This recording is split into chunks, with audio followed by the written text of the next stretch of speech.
Hi అండి, నమస్తే. Welcome to my channel సరళ హెవెన్. ఈరోజు నేను పుదీనా చికెన్, గ్రీన్ చికెన్ ఎలా చేసుకుంటున్నానో, ఏ ప్రాసెస్లో చేసుకున్నా మీకు చూపిస్తానండి. ఒక హాఫ్ కేజీ చికెన్ తీసుకున్నాను. శుభ్రంగా కడిగి పసుపు, ఉప్పు, కారం వేసి 10 నిమిషాలు నానబెట్టుకున్నానండి. తర్వాత స్టవ్ వెలిగించుకొని కుక్కర్ పెట్టుకొని ఆయిల్ వేసుకొని మసాలా దినుసులన్నీ బాగా ఫ్రై చేసుకోవాలండి.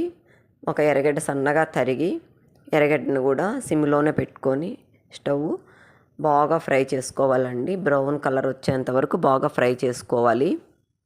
చూడండి, బ్రౌన్ కలర్ వచ్చేంత వరకు ఫ్రై చేసుకోవాలి. 1 స్పూను జింజర్ గార్లిక్ పేస్ట్ వేసుకున్నానండి. నేను హాఫ్ కేజీ చికెనే తీసుకున్నాను కనుక జింజర్ గార్లిక్ పేస్ట్ కూడా 1 స్పూనే తీసుకున్నాను. బాగా ఇది కూడా పచ్చి వాసన పోయినంత వరకు మనం వేయించుకోవాలండి. చూడండి, పచ్చి వాసన పోయినంత వరకు ఇది వేయించుకోవాలి. తర్వాత నానబెట్టిన చికెన్ ఎత్తి ఇందులో వేసి అటు ఇటు కలిపెట్టాలండి. బాగా మసాలా అంతా పట్టేంత వరకు ఒక 2-3 మినిట్స్ అటు ఇటు కలిపెట్టి బాగా చూడండి, మూత పెట్టుకుందామండి. కలిపెట్టి తర్వాత చూడండి, మిక్సీ తీసుకొని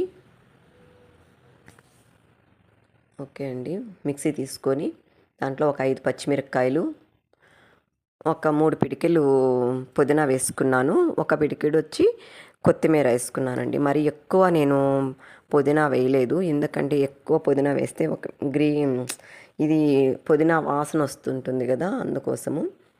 ఈ లోపల ఉడికిందా లేదా చూసుకుందామండి. చికెను సిమ్లోనే పెట్టి ఆ నీళ్ళంతా ఇంకిపోతాయండి. తర్వాత ఒక టమాటా కట్ చేసుకొని అందులో వేసుకున్నానండి. టమాటా కూడా బాగా మగ్గనిద్దామండి. టమాటా బాగా ఉడుకుతుంది. చూడండి, ఉడికిందా లేదా చూస్తున్నాము. తర్వాత మళ్ళీ 1 స్పూను మిరప్పొడి వేసుకున్నానండి.